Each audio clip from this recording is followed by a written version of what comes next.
یہ سب سے اہم سلائیڈ ہے آج کے پورے لیکچر کی۔ دنیا بھر میں لاکھوں کروڑوں اربوں چیزیں پائی جاتی ہیں، زکوٰۃ صرف 5 چیزوں پر فرض ہے۔ ہم نے ان کو مائنس کر دیا، فصلوں کو اور جانوروں کو مائنس کر دیا۔ باقی زکوٰۃ کتنی چیزوں پر فرض ہے؟ 5 چیزوں پر۔ کتنی آسانی ہے شریعت مطہرہ کی۔ پہلی چیز ہے سونا۔ سونا کسی بھی شیپ میں ہو، بسکٹ کی شیپ میں ہو، زیور کی شیپ میں ہو، عورت استعمال کرتی ہو، استعمال نہ کرتی ہو، بچوں کے جہیز کے لیے رکھا ہو، سیونگ کے لیے رکھا ہو، جس کی ملکیت میں ہوگا ہم اس کی ملکیت کو لے کے چلیں گے۔ زکوٰۃ ہم نے سنا بالغ پر فرض ہے، تو جو بالغ ہے اس کی ملکیت میں جو چیز ہے ہم اس کی ایک بیلنس شیٹ بنائیں گے۔ ہاں بھی اس کے پاس یہ چیز ہے، یہ چیز ہے، یہ چیز ہے، زکوٰۃ فرض ہے یا زکوٰۃ فرض نہیں ہے۔ تو یہ باتیں میں نے اس لیے بیان کی کہ بعض اوقات خواتین کی طرف سے سوالات آ رہے ہوتے ہیں، یہ تو ہمارے استعمال میں ہے۔ سونا کسی بھی شیپ میں ہو، اس پر شرائط پائے جائیں تو زکوٰۃ فرض ہوگی۔ نمبر 2، چاندی۔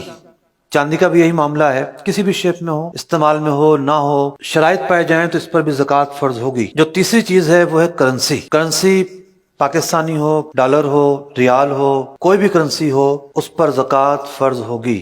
بٹ کوائن ہے، ڈیجیٹل کرنسی کے نام پر جو پروڈکٹ مارکیٹ میں آئی ہے، اس کو ہم کرنسی مانتے ہی نہیں ہیں۔ نام لوگوں نے کرنسی رکھا ہے، لیکن کرنسی کی تعریف یہ ہے گڈس کے مقابلے میں کاؤنٹر ویلیو کے طور پر جو چیز استعمال ہوتی ہے وہ کرنسی کہلاتی ہے۔ آپ خریداری کرتے ہیں اس چیز سے، یہ دے دیں، یہ دے دیں، یہ دے دیں، یہ دے دیں۔ ہم کرنسی نکال کر ضروریات زندگی کی چیزیں خریدتے ہیں، تو کرنسی ہمیشہ جو گڈس ہے اس کے کاؤنٹر ویلیو کے طور پر، اس کے معاوضے کے طور پر استعمال ہوتی ہے۔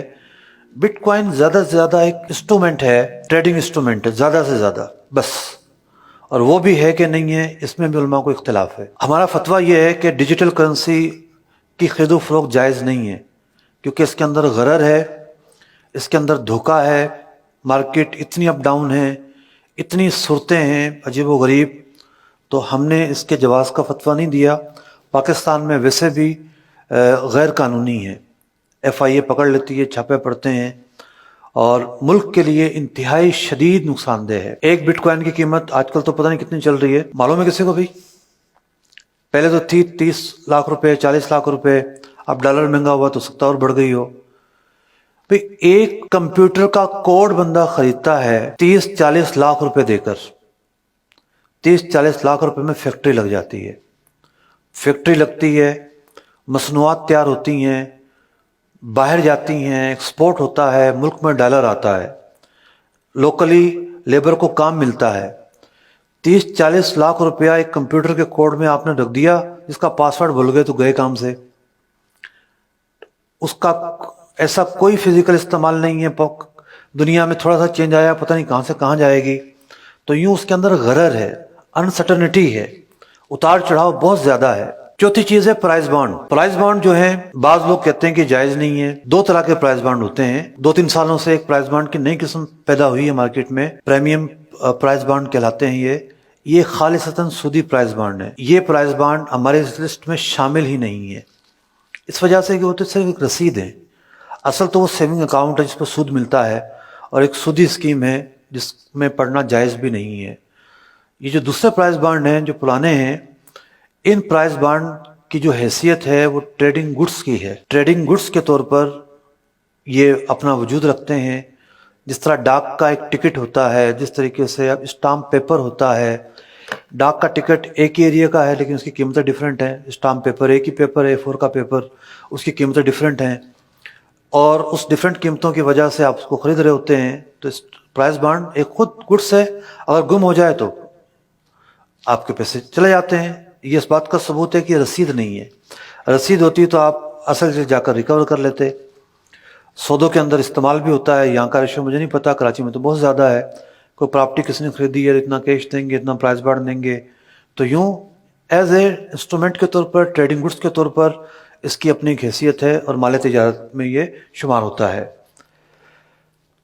5ویں چیز ہے مال تجارت۔ وہ چیز جو آپ نے بیچنے کے لیے خریدی ہے، وہ چیز جو آپ نے بیچنے کے لیے، کسی نے گھر لیا رہنے کے لیے، یہ شرط پائی گئی کہ نہیں؟ نہیں پائی گئی۔ کرائے پر چلانے کے لیے گھر لیا، یہ شرط نہیں پائی گئی۔ ٹرانسپورٹر ہے، اس کی گاڑیاں چلتی ہیں کرائے پر، ایک گاڑی کروڑوں روپے کی ہوتی ہے، تو وہ گاڑی اس نے بیچنے کے لیے نہیں خریدی، کرائے پر چلانے کے لیے خریدی ہے۔ تو مال تجارت سے مراد ہے کہ جس کو آپ خریدتے ہیں بیچنے کے لیے، تو وہ تیار پروڈکٹس ہوں، جیسے کسی کی کریانے کی دکان ہے تو مال تجارت ہے، جو بھی اس کی دکان میں رکھا ہوا ہے بیچنے کا سامان، کچھ سامان فرنیچر ہوگا، کچھ الماریاں ہوں گی، یہ بیچنے کے لیے نہیں ہے۔ آفس ہے کسی کا، اس میں بہت بڑا عالی شان فرنیچر ہے، کمپیوٹر ہیں، بہت ساری چیزیں ہیں، لیکن وہ بیچنے کے لیے نہیں ہے، ان پر زکوٰۃ فرض نہیں ہوگی۔ تو یوں بہت ساری چیزیں ایسی ہیں ہمارے چاروں طرف پھیلی ہوئی، جب ہم ان کو دیکھتے ہیں تو وہ بیچنے کے لیے نہیں ہوں گی۔ فیکٹری والے را مٹیریل خریدتے ہیں، را مٹیریل خریدنے کا مقصد ہوتا ہے پروڈکٹ بنا کر بیچیں گے، تو یہ را مٹیریل جو ہے پارٹ آف دی پروڈکٹ ہوتا ہے، تو اس لیے اس را مٹیریل پر بھی زکوٰۃ فرض ہوگی۔ البتہ جو مشینری، بھاری بھاری مشینری فیکٹریوں میں لگی ہوئی ہیں، کیا وہ بیچنے کے لیے ہیں؟ نہیں، ان مشینریز پر زکوٰۃ فرض نہیں ہے، کیونکہ وہ بیچنے کے لیے نہیں ہے، مال تجارت نہیں ہے۔ ہاں کسی کا کام ہی مشین بیچنے کا ہے تو ظاہر بات ہے اب اس کے لیے یہ آئٹمز جو ہیں وہ ٹریڈنگ گڈس ہوں گے اور زکوٰۃ فرض ہوگی۔ تو یہ 5 چیزیں ہیں جو قابل زکوٰۃ اموال ہیں۔